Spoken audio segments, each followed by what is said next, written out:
Hello and welcome to the Festival of Computing 2021, a unique collaboration between Plymouth University and Computing at School.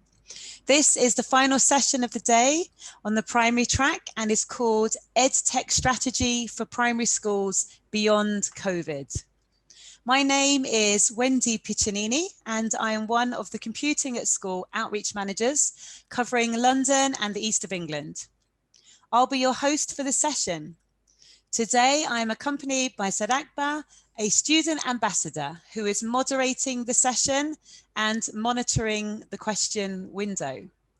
We're joined today by our presenter, Giles Hill, and I'll be handing over to him shortly. Just before we do, I have a couple of things to say.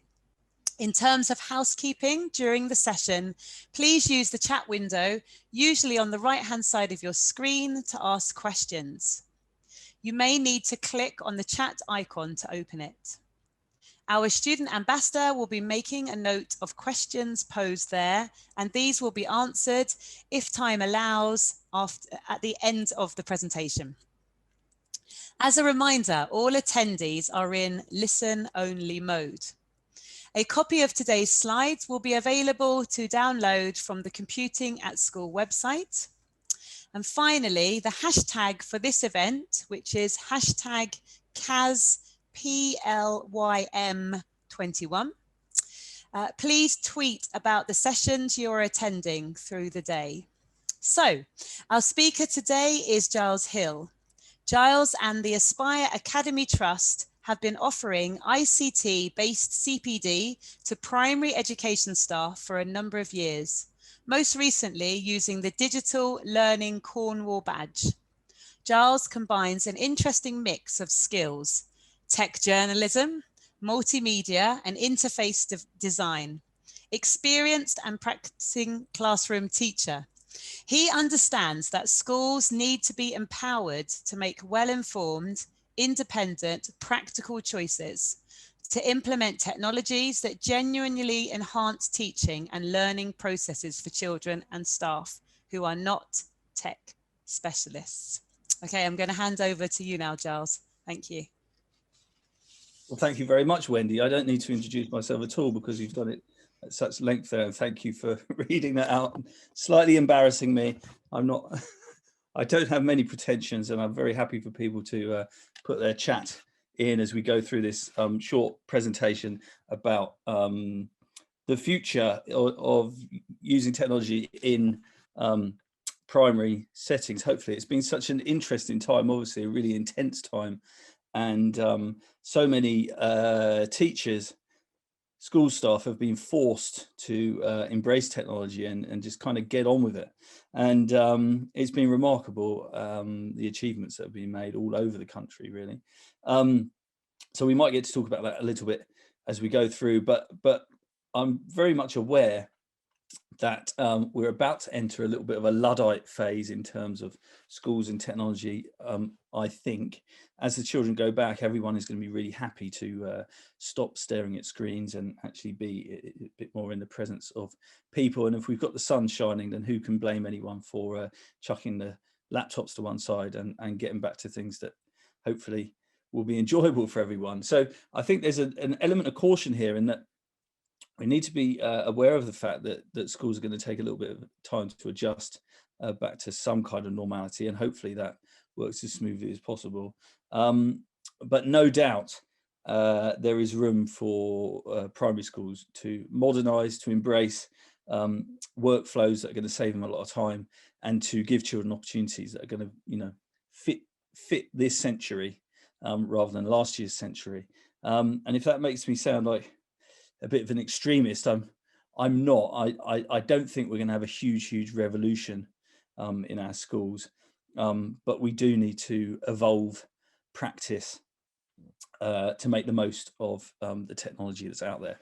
Anyway, I'm going to share over to my presentation, and I apologize if I'm going too quickly through here. We'll see how we go. I might not go that quickly. But I'd like to get through to some conversation with people as well. I'd be very happy for you to put comments and questions in so we can steer this in whichever way you want it to be. So I hope you can see what's on there at the moment. And Yeah, firstly, the EdTech Demonstrator program, which we're very proudly being part of for almost a year, is now going to be extended until the following Easter. So we've got over a year now to be helping schools to think about their longer term strategy with their technology.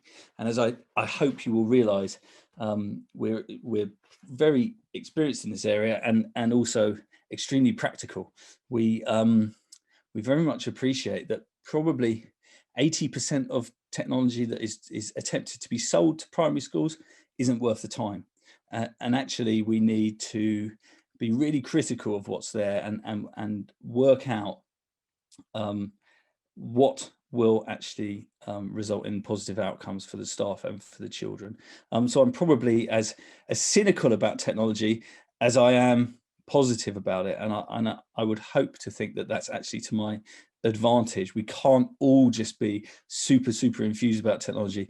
We have to realize that the majority of people really want to use technology, but they're not going to spend hours and hours and hours of their time reading about it or being interested in it. Okay, so my practice is grounded in stark realism, and I hope that you know, I've been told that that's good over a number of years. So the EdTech Demonstrator program, we're involved in this. My partner in crime in this is the head of IT, and he's an extremely heavy tech man, Pete Bradburn, and we work together to work out the strategy for our 28 primary schools. And indeed, we're now working with MATs and individual schools to think about their deployment of technology over the coming years. So if you do look online, you're going to find lots of stuff we put on there over the last year, loads of videos, loads of PDFs, infographics about remote learning, about remote education for the most part. There's still plenty in there which is more about coming back to normality. There's stuff about devices, there's stuff about you know, your filtering and your infrastructure. So it's all building there, but there's a chunk that's about remote education. And of course, remote education, you know, is going to have its it's going to leave a legacy, and hopefully a positive legacy upon schools. It fits into, you know, our homework routines very well. Obviously, online meetings have their place within schools, but probably in primary education, it's the place that will be least affected by this idea of blended learning. I mean, secondary schools were already doing a lot of a sort of established online learning, lots of them with online platforms, and so it's going to have its place for primary, no doubt. But I think people also need to realize that there is a strong pivot back towards, we're in a classroom, we've got technology, let's use it well, because people want their kids in school, right? People want most of the learning done in school, and that's where we will do most of the learning for those youngest children. There's a slide there about keeping in touch. I won't dwell on that too much, perhaps at the end.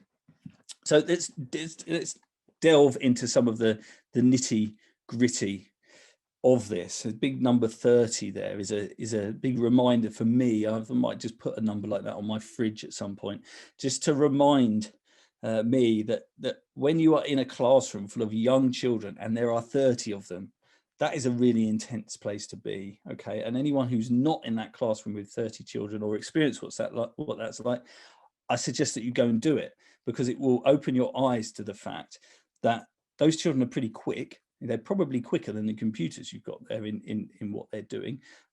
They need, they need entertainment. They need attention. They may have a real lack of independence in lots of things that they do. They need guidance. They need shepherding. When you're working with technology, you better have the right tools at your disposal, because if they're not, the thing's going to fall down pretty quickly on you. And so many people have found that over the years. There are so many implementations of technology people have tried to do in classrooms, and they haven't really quite worked out. And one of the reasons is, just look at that number of 30. I mean, 10 7-year-olds is enough. Multiply that by 3, and now put some technology into the mix, it really needs careful thought if you're going to make stuff work. It really needs a smooth workflow. Children need it to be able to access what you're doing so quickly and without issue. Okay, and I would suggest that we're only really in the last sort of 10 years getting to the point where the technology is good enough to achieve that in terms of modern kind of Wi-Fi devices that aren't plugged in, you know, the old IT suite. Let's move on. And if you're implementing technology in a school, you've got to think about how you put things in, how you try things out, how you put things in initially and then learn from that experience and then scale up from there. And you'll see on the right there, we've got the image from the Education Endowment Foundation, who hopefully we're going to be working with a bit more because of their involvement in this EdTech demonstrator program. But there's a few points here about, you know, how schools should approach this. There's so much sales hype out there. There's going to be a relentless amount of sales talk pushed at schools over the coming few years. And again, it's not to be cynical, but look, the person trying to sell you something wants to sell you something. They may not have actually been in a classroom. And that type of thing is happening all the time. And in primary, we've also got the problem where people may have experience in secondary education and they may just transfer that thinking down onto primary, and actually that really comes unstuck sometimes. Whether it's trying to take a product like Google Classroom and say, go on then, 5-year-olds, off you go with that and I'll teach you how to do it, or you know, all manner of other processes that are just too complicated for these children to handle. So look, I'm not saying it's easy, but you've got to, you know, primary school staff will have a gut instinct of whether things are working or not. Try things out on a small scale, see what your staff think about it. I'll come back to those points on another slide as well. In fact, here, the feedback you get from your staff is really invaluable. There, you know, in this area, it's really evolving so fast and quite fresh and new that you can't really go and look to, you know, established years and years and years of evidence about whether one product works or whether one approach works. Actually, it's by talking to peers, by looking at schools that have implemented bits of technology, that you can get an inkling of things that will work. But schools and academy groups need to look at each other and say, you know, we've used this. Did it work? Did it improve something? And of course, in classes of children with so many variables, it's hard. You can't treat this like a science experiment, really. It is about people's anecdotal evidence of what worked for them, what sped up processes for them, which children in a year, not which children in a year, which year groups within your school does a product work well for, okay? You can't just choose something and chuck it at the whole school often and say, there's your magic bullet, that will do for that part of the curriculum. It's much more nuanced than that. You have to work out which products rely on strong readers, which products are going to tap into where a 7-year-old is when they use a device. So that sort of trialing and feedback is, as it says there, invaluable. And this slide is really a point about, in some ways it's a point about what the EdTech industry doesn't really understand itself enough. When a teacher is there, again, with those 30 children in front of them, they want to be able to control as much of the learning process as possible. You know, sometimes it can be good to let children go off-piste and just experiment and find things out. And you know, I would absolutely support the idea that there probably isn't enough of that going on in schools over the last few years. But if a teacher who is not particularly skilled with technology is attempting to use it, for one, they're quite scared of it, and secondly, they want to be able to take control. In fact, whether they're skilled with it or not, teachers want to be able to take control of what that software is and how it works with the children. So here's some examples. Top right there, you've got the little image of Apple Classroom. Now, I will be positive and negative about the use of iPads in schools, but one product that has definite legs on it, even though they probably aren't developing it as much as they should, is the this thing, Apple Classroom, where you can control a set of iPads from one iPad. So you can say, right, they're all in this app and they're all silent. Okay, and I can pick up that iPad and go, all on that app, all silent, done. And I used to do that when I had the set of iPads in the morning. Children come in, we'd have a table of children, and over they go, and I use that maths app straight away in the morning. Highly motivated to do it. From the teacher's point of view, I need those things silent, and I need them on that app, and I need them only on that app. I need them locked to that app, and I need to do it now, right? I can't go around and fiddle with every iPad. I need to go tap, tap, tap, I'm done. And that tool, Apple Classroom, it has the potential to do that. So I would say to schools, if they're looking at using sets of iPads, and I would say small sets of iPads are probably better, in my opinion. If we want to talk devices, I say Chromebooks for children are the absolute number one, really, for the last few years, and continue to be. But small sets of iPads, a box of 8 iPads is a lovely versatile thing with all of its media functions on there. Looking over, you may not recognize the screens from some of those things. One of them is from something called SumDog, which allows you to set challenges and competitions. And in fact, it's got lots of analysis about what children have achieved in there. And so it comes back to this point about teacher being in control, being able to see what the children are doing and what they produce. The shot in the bottom right there, it's not particularly exciting, but it is very powerful. That's from a spelling scheme that allows the teacher to set up each week's spellings for the whole year, right? So beginning in September, they can click in there, click the boxes, and have the whole year's worth of spelling scheme set up in that program. And so when children log in, they access that week's spellings. And so the teacher has done a job which, in the past might have involved printing out pages and pages of spellings every week.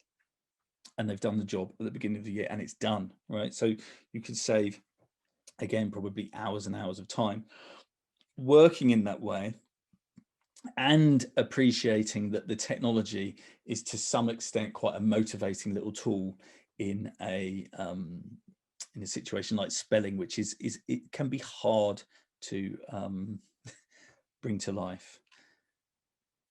There's a point on there about safeguarding at the bottom there. We do find in primary education that we're really like rabbits in the headlights for safeguarding. These are the children at an age when they are the most protected by their parents, and rightly so. But it's interesting that in primary education, giving children an email address or an account that has email active within it is pretty much a no for us across our schools. So we need to be extremely, extremely tight on anything safeguarding wise, and that includes, the filtering systems that we put in. We'll come to that. Right, moving on. Well, this is a new one for me. I was trying to think about an analogy that would kind of convey the process of children learning how to use technology. And I thought actually learning how to ride a bike or learning how to ride vehicles with 2 wheels is a fairly good sort of analogy as to the way things develop. Sometimes outsiders will look at things and they'd say, people used to say things like, yeah, but children need to learn how to use Word, don't they? And then 5-year-old is given Microsoft Word and a PC, and they say, go on, learn how to do it. And the login might be this 20 string character thing and another password, and you're going to give that to 30 children and expect this lesson to work. The thing adapts as it moves on. The tools have to adapt as they move on. Children have stabilizers, children have balance bikes, don't they? There's 2 different approaches these days for how it works. They'll get gears, and then they'll get more gears. and then the bike obviously gets bigger. You've got a motorbike there. You've got a sports velodrome type event there. My point is, without being too silly about it, that the tool has to suit the child, doesn't it? We don't just give children the most amazing paints and paintbrushes and acrylics and whatever, and say, go on, go and paint a masterpiece for me. We use finger paints at the beginning, and we use different types of tools, and we develop fine motor skills, and so it's the same with technology. And actually, I'm probably someone who would say, let's not start too early. I've been teaching year 2s this week, and we were using technology in the afternoon, and I always come away from it thinking, your year 2, it's halfway through the year of year 2, you're just about in a place where the majority of you can start to use this thing successfully. I don't think that those children really missed out if they didn't do that much computing at school in reception in year 1. I'm not saying there isn't a place for bits and pieces of it, but the real intensity comes in Key Stage 2. That's the place where the children can absolutely thrive and independence can flourish. When the children are too young and you're actually trying to use devices with them, it just can feel like a lot of hard work, and you often question, what did we actually achieve there? I'm actually much more inclined towards some of the sort of unplugged type activities that you can do with children of a younger age. We encourage floor mats when thinking about programming, direction, and children pretending to be robots and moving around left, right, turn this way, turn that way, and following instructions. And I'm not convinced that actually having devices in front of them adds anything to that learning. So that's something to think about. And I have come to that conclusion over a number of years working with children at different ages. Something to consider in terms of strategy as schools think about which children are going to really benefit from these devices. And I would say, look, put your eggs into Key Stage 2 more, because that's where you're going to get the most gain. Let's move on. So a few points here about processes for children. You'll see here a child. Now, the system that we use integrates in with Chrome. They open up their device, and they either flash a QR code to log them in, or they use an emoji password, which they absolutely love. I wasn't quite aware of how much children love emojis until handing out emoji passwords and seeing them sort of jumping up and down with joy to get them. But the point about this system is they can all log in easily. The youngest children have the QR codes. They don't need to remember any passwords at all. Teacher looks after those passwords for them. With the emoji logins from about year 3 up, they can remember them without too much trouble. And so you've got a situation where you can say to children, log in. They do it. There's not this kind of rigmarole over finding passwords or teachers typing passwords in. And you go from there. And the great thing about the system we use is that it syncs up passwords then in the background. Okay, so they log in, they'll get a dashboard of services that we use, and for some of them, they'll click and it logs them straight in, because in the background it's syncing up the passwords for them. And that really is the future of where technology needs to be with primary schools. It didn't quite work out that way with children being at home, because the system couldn't really adapt to so many different devices. But when they're in school, having that smoothness where like nobody's really worried about passwords anymore, everything is auto saving. That is where it really opens up to things. And I can't stress how just one click or one tricky process to do on one device for a child, multiply that by 30 children, slap on your dodgy internet connection on there, and you can already see how something can fail. And so it's got to be this really smooth flow where the children can just go, yeah, I'm finished, I close my laptop, done. and they go out to play or whatever they do. And the teacher does not have to think in those terms anymore about, okay, children, you've got to save your file, or okay, you've got to tap that button, send it to me here, send it, because all of those things will break any enthusiasm that a teacher has for it. And in fact, it just breaks the flow as well. And so talking about infrastructure, there is a danger with so many devices out there. And it's brilliant that schools seem to have got hold of devices from loads of different places, but there is a danger that those devices are now going to go back into school, and the infrastructure is not going to cope.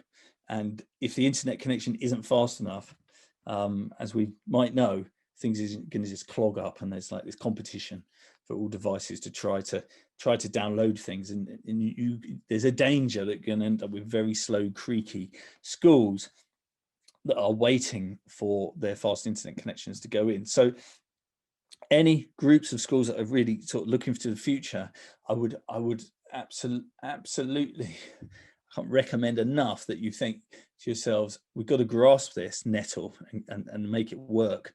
And actually what we've found across admittedly 28 schools, but it could be 10, it could be less, kind of doing it yourself, looking at a filtering system that can tag on to your own commercial internet service provider with your own filtering that you are in control of, is quite possibly the way to go, because in the long run it will cost you less, far less, and it will also allow you that immediacy that you need. You just can't be on the phone to some company trying to get them to make a change for you. You've got to get a really close level of support with whoever's doing your IT support. For us, that's internal. There aren't loads of staff doing the job, but there are enough staff that essentially the buck stops with them. Okay, if the thing's not working, they need it fixed, and there's a ticketing system there where people email them, and so they put the problem into those staff's hands, and then it will be resolved, sometimes within minutes, sometimes within days or weeks, depending on what the problem is. Yeah, but schools, many schools have had this problem in the past where, you know, they need a website unblocked, or they need this to happen, they need that to happen, and it can take weeks for it to happen, and that's just really not how we can work anymore if you actually want to make good use of tech. What else have I got on here? Yeah, and just to emphasize, I think, what does the technology look like? And I know this is a computing at schools event, and people will be really into, you know, Raspberry Pis and possibly things like, you know, microbits we're pretty enthusiastic about, as a great tool at the top end of the school for children to think about hardware programming. We've got some of those spheros as well, the small ones. But for the most part, for us, it looks like Chromebooks, right? I'm not going to deny that, because it's an interesting point as to why that is. Well, one reason is how manageable they are. The management of those devices is streets ahead in terms of ease for IT companies or schools. The price is obviously a factor as well, and it just so happens that they tend to be the cheapest. But it's about children being able to take a device, log in, like I said, down it goes and off it goes. And you'll see those devices got fixed keyboards on them. We were much more sort of iPad heavy before, but frankly, I see the lack of keyboard on them as a downside. And you might say to me, yeah, but you can get keyboards that plug in. And I just say, look, it needs to be one thing. It's got to be one thing, because otherwise it all gets broken and lost, and oh, they're over there or over there. It's got to be really, you know, it's got to be that kind of, it's just a thing. It's not going to take loads of maintenance. It does need to be plugged in regularly, but again, those devices have got great battery life on them. So I've said before, it's about focusing on Key Stage 2. Ratio wise, let's say you've got a typical kind of 2-form primary school where you've got 2 year 6 classes, 2 year 5s, 2 year 4s. Ideally, I would want to be putting 4 classroom sets in there so that each parallel class has got a set to use between them. Now that might be something to aim for further down the line, but that is the type of ratio that I would be looking at hopefully for the future. So you're looking at 120 plus pupil devices in your school, which again is not a small ask of a Wi-Fi connection. But again, you may not be in a position to go streets ahead at that. It may be, apologies.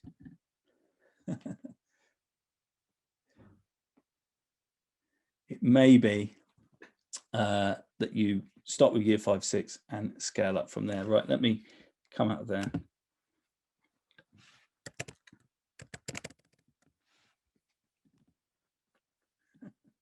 Come back to you guys. It's Friday. I did have my coffee. That was a slight tech fail, wasn't it? Wendy, are you still there? I'm still here, yes. Yep. Yeah. So you said at the beginning there that people are on mute. Is there a way to unmute them? I think everyone has been set muted, but there are lots of people. Oh, there we go. There are lots of people asking questions through the chat. If you are okay. Oh wow. If you're ready for those. Links, everyone, recordings, spelling website. The spelling website that I was talking about is a product called Spelling Shed, which you've probably heard of through the Ed Shed people.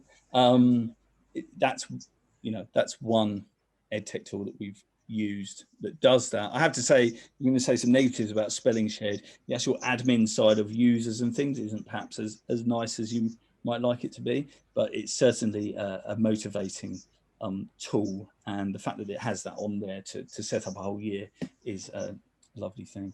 Someone's talking about a small set of iPads. Why a small set?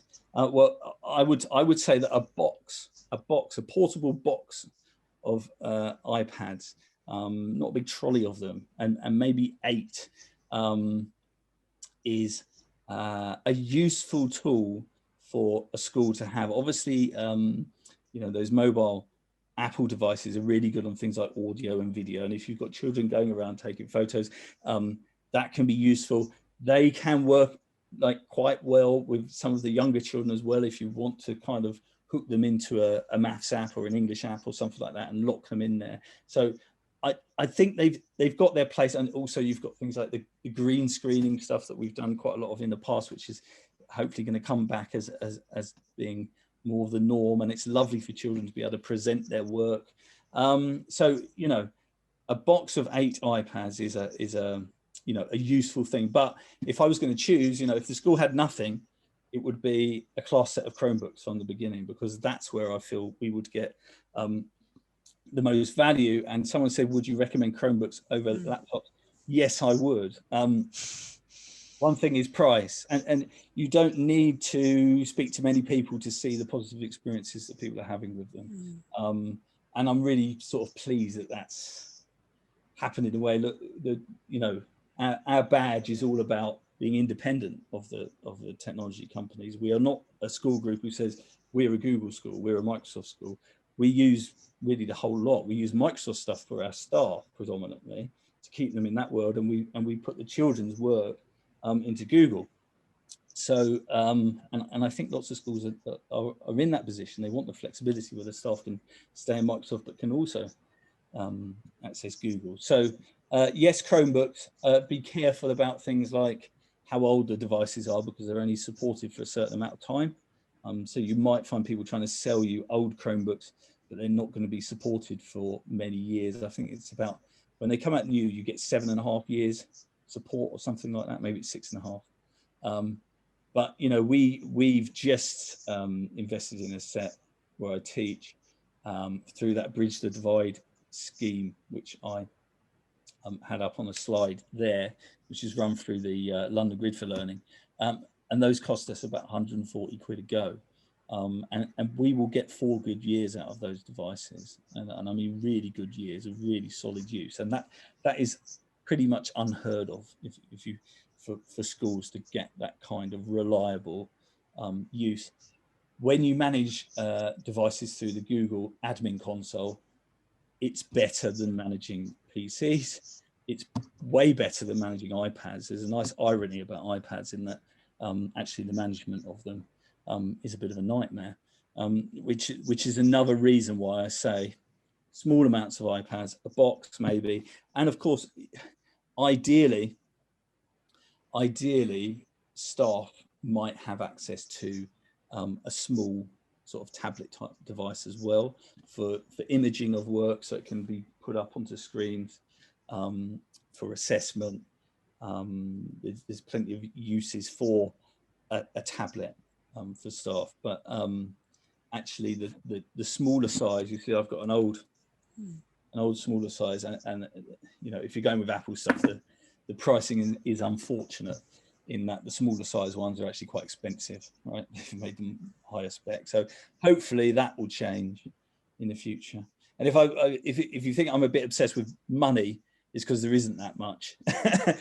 and we just want to get the most value out of it over time. You know, when you're looking at those Chromebooks, you think we can get 4 really good years out of those.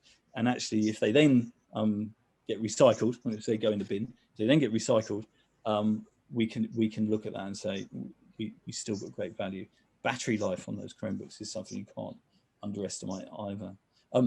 I mentioned this Bridge the Divide London Grid for Learning scheme. It's interesting there, you'll see that they're selling Windows devices as well alongside the Chromebooks. And what's interesting is that the Chromebooks are good, the Windows ones aren't, because a Windows device needs to be of a higher spec. It needs to have whatever better processor and more RAM to make it work fast. So don't be tempted by those cheap Windows devices. I think many people were burnt by what do they call them, netbooks in the past. That was the phase. Well, they were all dreadful, weren't they? They were all dreadful. It would take, you know, it would take a million years to start up, and the screens are tiny, and the children. So, you know, you know, reflect on those things. And Chromebooks are doing massive business at the moment in Britain, as they did in America, and most people are having a great time. What's the QR code login system?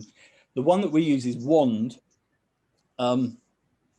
And I don't, it's, if you look up Wand, and you'll know Wand because they sync up data for schools between different systems. They have their single sign-on system. And yes, if you're just thinking about the pricing structure on it, they've increased the price. Okay, so I'm not gonna, and I think it's still per school. If you're in a large school, then it's probably something to think about. If you're in a smaller school, then no, the actual login experience is great. There are a few things about it that we would like them to improve, but it has provided a lovely sort of smooth system for our schools to use. We partner with that company. Okay, I'm not sure what fees we pay to them, but again, if you're a larger school, if you're a 2 or 3 form school, you will find that the pricing, if you've got a number of Chromebooks there, is well worth it. You might, you know, you might reconsider. If you're just directing your Chromebooks at Key Stage 2 children, you're going to find that they can handle a normal Google style login a lot better than the younger children. And if you create those Google accounts in you know, very mindful of that and make them nice and simple, then actually you can probably have your login system into your Chromebook working okay, and you can use the favorites toolbar to direct them to different places. Things like Seesaw, which is another product that's been very successful in recent times, obviously, actually have a QR code option built into them, which is pretty powerful, and that will work then across iPads and Chromebooks as well. So there's a few ways to think about it. let me just have a quick look at some more of the questions. What do I think about touchscreen Chromebooks? I'm not. I think probably they've got their place. I don't have a great deal of experience with the cheaper end type devices, and that's what I question slightly. If you've got a cheap touchscreen device, does it sort of degrade over time and become something that's a bit annoying and actually dysfunctional? You know, because we know that with mobile phones, if you get them a bit mucky or you get them a little bit wet or whatever, then things don't start working quite as well as they do. So I would like to have a bit more long-term experience with touchscreen Chromebooks. I can see them having their place. We haven't gone for them because we've focused on build quality, stroke price. You know, when there were really cheap ones going and there were fairly new ones, then we couldn't really turn those down. I think the trackpad needs to be of a decent size, and the keyboard, you know, decent enough. We had those Lenovo ones out of the Bridge the Divide. We've had Acers before. They've been pretty good, as long as you don't you know, buy the really expensive ones. You have to shop around a bit with the Chromebooks. Look to the Bridge the Divide scheme and see what they're doing. I'm hopeful that they will provide some 13-inch ones as well, because actually that would be our preference. I think the slightly larger screen tends to be better if you want children to actually do some more in-depth work, and also for the teacher peering over a child's shoulder, it just brings it all into focus a bit more for more than one person looking at the screen.